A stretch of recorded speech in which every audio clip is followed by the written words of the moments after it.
আসসালামু আলাইকুম। আজকে এই ভিডিওতে আপনাদের স্বাগতম জানাচ্ছি।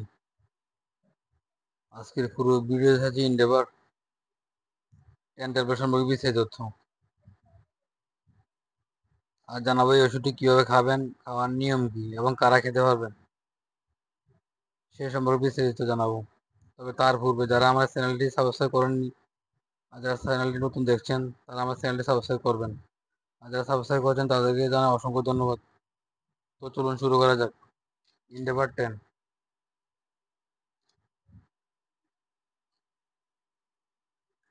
এটি বাজারে 10 mg, 20 mg ও 40 mg আকারে পাওয়া যায়। এটি বাংলাদেশ স্বনামধন্য কোম্পানি এসিআই বাজারজাত করে থাকে। ইন্ডেভার 10 প্রতিটি ট্যাবলেটে রয়েছে প্রোপানল হাইড্রোক্সাইড 10 মিলিগ্রাম।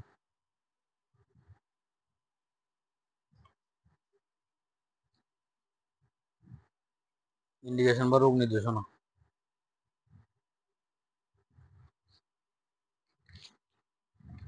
এটি সাধারণত এসেনশিয়াল অ্যান্ড রেনাল হাইপারটেনশন অর্থাৎ উচ্চ রক্তচাপ,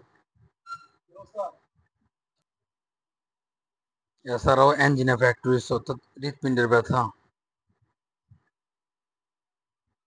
এবং হার্ট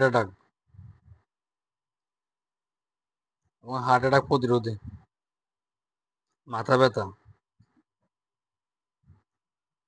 যে কোনো ধরনের কম্পন, হাত পা, জিহ্বা বা হৃদকম্পন, শরীর কম্পন ইত্যাদির ক্ষেত্রেও এই ইন্ডিভার ট্যাবলেটটি ব্যবহার করা যাবে। এছাড়াও থাইরয়েড জনিত সমস্যায় এটি ব্যবহার করা যাবে।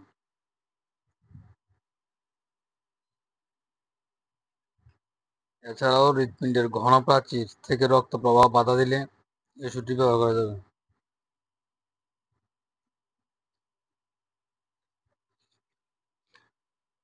এছাড়াও পায়োক্রোমোসাইটোমা তেও এটি ব্যবহার করা যায়।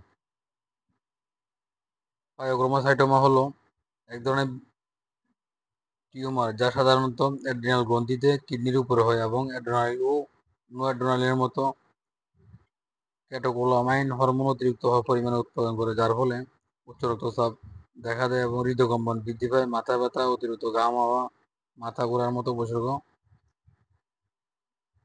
দেখা দেয়। তাই সে সকল ক্ষেত্রেও ইন্ডিভার 10 ট্যাবলেটটি ব্যবহার করা যাবে।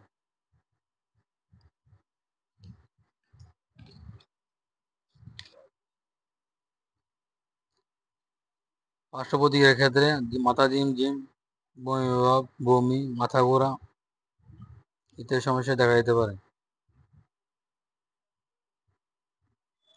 ওভারডোজেস অতিরিক্ত মাত্রায় ব্যবহার করলে তেমন পার্শ্ব প্রতিক্রিয়া পরিলক্ষিত হয়নি। ইন্ডিভার 10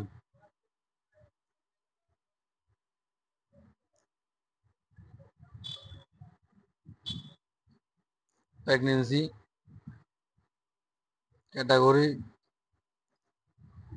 বিশেষ করে গর্ভবতী মহিলাদের ক্ষেত্রে ওষুধটি ব্যবহার করা নিষেধ। দুগ্ধদানকারী মায়েদের ক্ষেত্রে ওষুধটি ব্যবহার করা নিষেধ।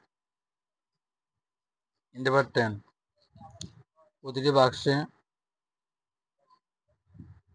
মোট 200 ট্যাবলেট রয়েছে, যার বাজার মূল্য 102 টাকা, অর্থাৎ প্রতি পাতা ট্যাবলেটের মূল্য 5 টাকা। সকল ওষুধ শিশুদের নাগালে বাইরে রাখুন। আলো থেকে দূরে 30 ডিগ্রি সেলসিয়াস তাপমাত্রা নিচে সংরক্ষণ করুন।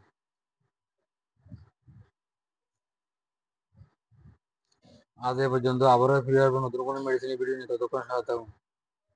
আপনি যদি এই চ্যানেল নতুন হয়ে থাকেন তবে চ্যানেলটা অবশ্যই লাইক করবেন। এতক্ষণ ধৈর্য ধরে এই ভিডিও দেখার জন্য অসংখ্য ধন্যবাদ।